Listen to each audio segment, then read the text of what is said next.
angels, evil wins when people don't want to make it weird. Many people are out here going to work for, relate to, support people who are evil. They are profoundly immoral, wicked, or, intentionally causing harm, unnecessary harm, cruelty. And most people will say, oh, they don't support those things. They don't support abuse. They would take, but when push comes to shove, they don't want to make it weird. Ooh, they don't want to make it uncomfortable. They know they should say something, they should stand up, but oh, they don't want to be the one to do it. Ugh, evil prevail evil prevails when good people do nothing. And I think a lot of people will they will kind of act like they are being pragmatic and, maybe a little risk averse, but it's actually cowardly and spineless. Let me get into it, but let me introduce myself first. Hi, my name's Sheba. I'm a transformation specialist, sovereignty coach, and ex-lawyer, empowering women, leaders, and creators to unleash their true selves, walk in purpose as divine disruptors, and create the life of their dreams.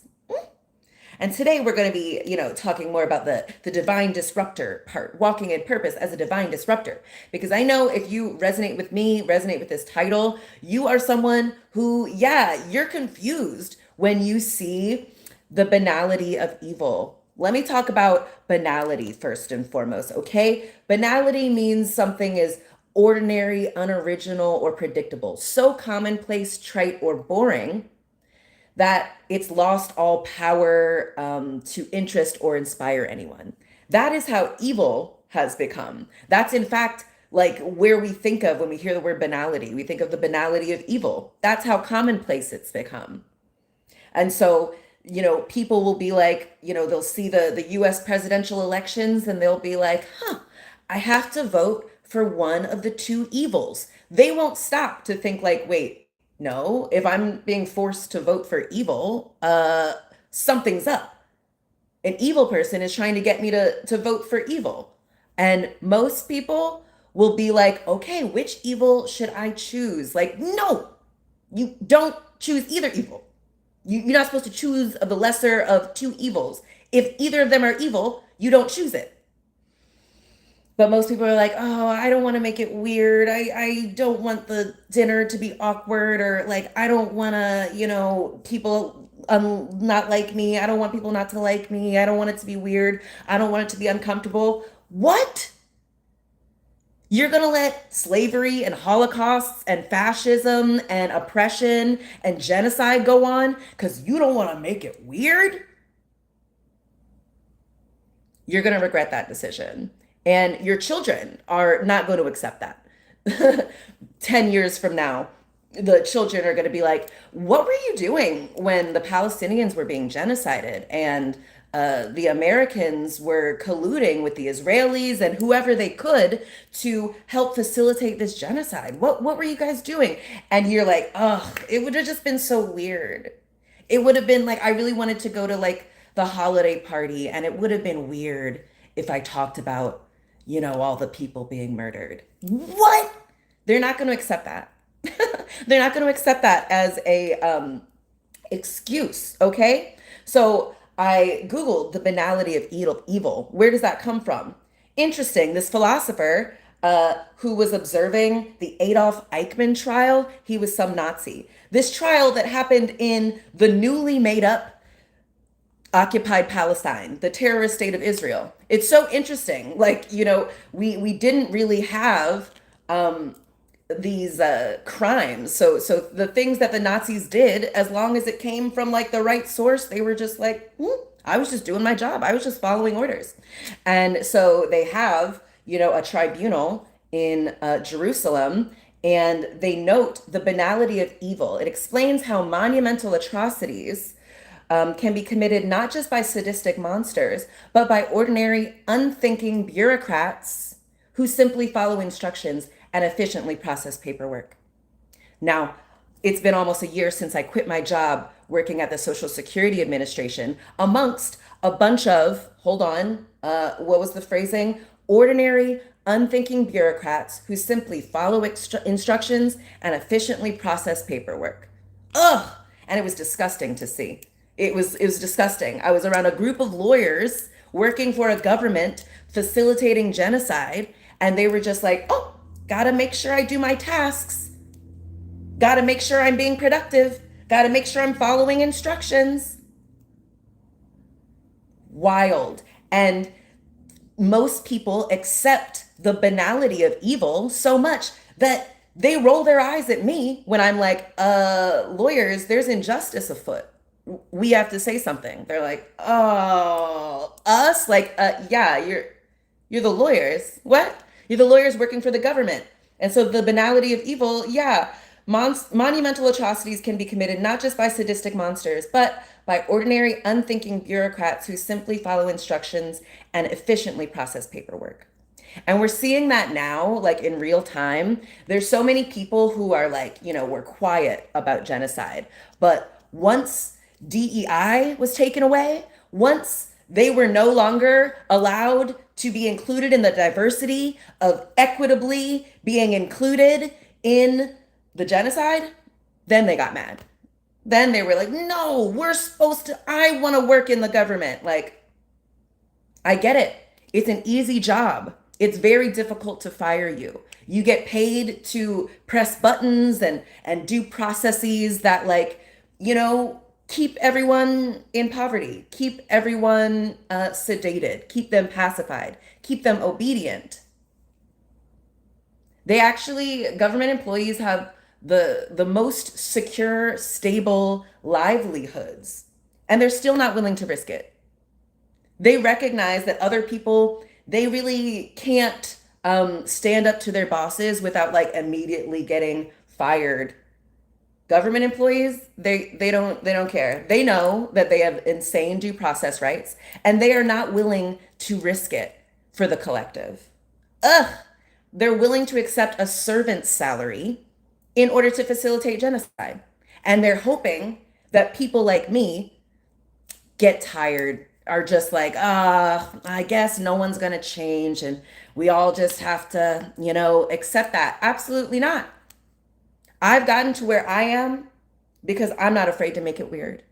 I am no longer at the mercy of my dumb ass, hamburglar ass fucking supervisor. My hands are no longer tied. My, voice is no longer silenced because I wasn't afraid to make it weird. And a lot of people, they know they should speak up. They know maybe they're working for an organization that is evil, it's lying, it's doing harmful things, but they're trying to make a buck. And so they think it's okay to just keep doing that. Ew, no. Those places are blocking your blessings. Any place that's trying to limit your power knows that you could use it more effectively elsewhere. And most people, they fall for it. Most people are like, this is the best I can do, What do they say? They have this fear of stirring the pot. How do you think you're going to get a delicious soup if you're afraid to stir the pot? They're afraid of being a shit stirrer. Listen, sometimes shit is in a huge clump and you need to stir it in order to get it down the drain. They're afraid of ruffling feathers. I Googled ruffling feathers. That's something that birds do to help them shed and get clean and grow, feel more comfortable. And dumbass humans have told themselves that it's actually bad to ruffle feathers. It's bad to stir a pot. It's bad to stir shit. What?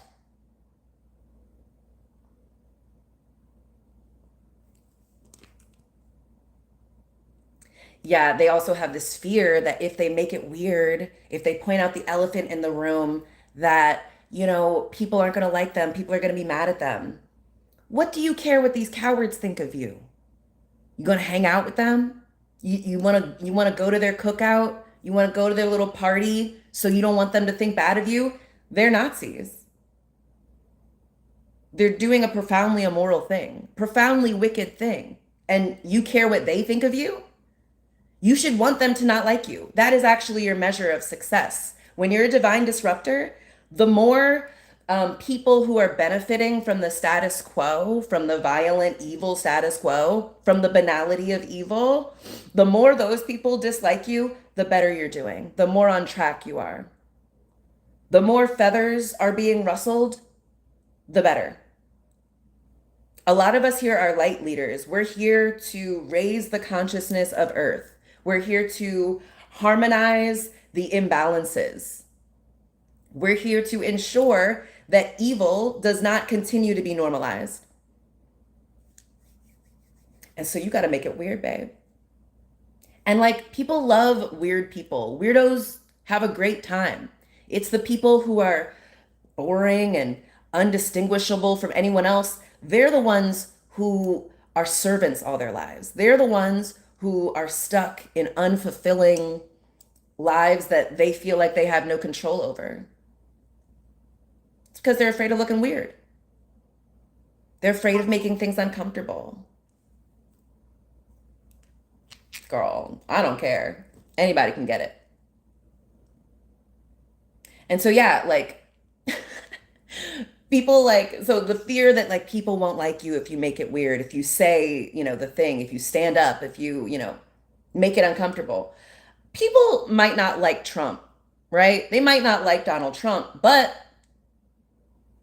they do whatever he says, right? There's probably lots of people working in the US government in the different branches and, administrations and agencies of the US government who don't like Trump. But they still do whatever he says, right? They're still going to empower him. They're still going to let him make money however he wants, however immoral, however illegal. They'll still let Trump do whatever he wants. And they'll, see like, oh, he just put out this terrible, immoral, cruel, fascistic order. So I'm going to let me go to work and get paid to effectuate it. No one can tell you what to do. No one can force you to do anything. And too many people accept the idea that like, oh, well, I'll lose money if I don't do this evil thing. And those same people still have the nerve to not even have money. Still bad with money. That's for many reasons. But there is this fear that the money corrupts you. Listen, if you're corruptible, you're going to be corrupted by whatever, money or not. Leave the money out of it.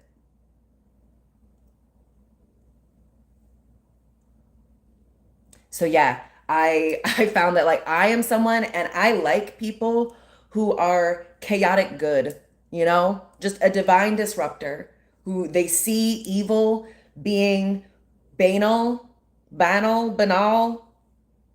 and they're like, oh, no, shake it up. Gross. What is this? Why is there just a big pile of shit in the room? Stir it up. Let it go down the drain. These other motherfuckers, they will just like have a room full of elephants and ignore it and be like, have you guys heard about Taylor Swift getting married? My God. Ridiculous. And it's crazy too. It's like we, grew up learning about the Holocaust and like, oh, people are like, how did this happen? It happened like this. The people of Nazi Germany were afraid to make it weird. They didn't want to like, oh, I don't want to get in trouble. Oh, I don't want to inconvenience me. Like your children, the next generations, the previous generations, they need you to make it weird. If not, the children are going to have even more to fucking deal with. And it's even meaner to keep bringing them into a world that we just keep accepting evil and being like, oh, the kids will be fine. I know there's like a well-known pedophile ring of powerful pedophiles, but the kids will be fine. Babe, make it fucking weird. It sucks that there's so many people who would like kill to be on the Epstein list. They don't want the Epstein list to come out, but they would like to be invited. Many people are happy to sit in a room with evil people doing evil shit, and they're just like, oh my gosh, I can't wait to like take pictures with them and like show people, like, look, I was in the room. And you didn't do shit. You were in the room with a bunch of people doing wicked shit, and you didn't flip over a table? You didn't throw water in anyone's face? Can you imagine the story? You could have told that story to your grandchildren. You were in a room with this shitty, exploitative boss, and you threw water in his face. You said, fuck you, and dropped the mic and left. It's so great. I love it's actually kind of perfect. Like when you are a divine disruptor, when you're not afraid to make it weird, like just the sky's the limit. You can do whatever you want. I left Social Security like on my own terms, and the most iconic person at that administration. Please, everyone else there is a bunch of, how does Hannah Arendt put it? Unthinking bureaucrats who simply follow instructions and efficiently process paperwork. I'm the one who was like, there's injustice afoot. What are we going to do about it? I stood up to my boss. I stood up to my boss's boss. I got on the public record about like, hey, we have a responsibility to do something and you guys are not. And the leadership is, modeling for us that we're supposed to be engaging in institutionalized Holocaust denial. And I got on the record with that, the public record. So that's what the history is. Now we can't rewrite it and be like, oh, we didn't know what was going on. We were just busy doing our work and we did, And after I did that, I disrupted all these meetings. I, called my boss a racist and, I was like, you're a white man and a lawyer in a position of power. You got to talk about the genocide. I made him, because of my actions, they canceled all the meetings.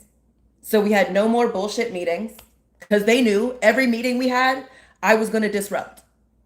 I was going to be like, why are you wasting my time on this? Why are you wasting taxpayer dollars talking about baseball and not the horrific genocide that we're all funding? And so they canceled all the meetings. And then you know what happened? Everyone was super nice to me. All the supervisors, they were so terrified of me dragging their names through the mud. They were so nice to me. They made sure I had everything I needed. They complimented me, said my nails were so pretty. They were just like, oh, you just love your energy. Yeah, I bet you fucking do. And then I realized, you know what? These people are so cowardly. They're not even going to fire me. They're just going to hope that I drop it. They don't want to be the face of a race-based, public firing. And so I had to be the brave one. I had to fire myself. I had to be like, ugh, man, I'm no better than these other unthinking bureaucrats simply following instructions and efficiently processing paperwork if I stay here. And I'm here to be powerful. I'm here to be a divine disruptor. I'm here to be free. I'm here to be sovereign. So I'm going to have to quit my job as a civil servant.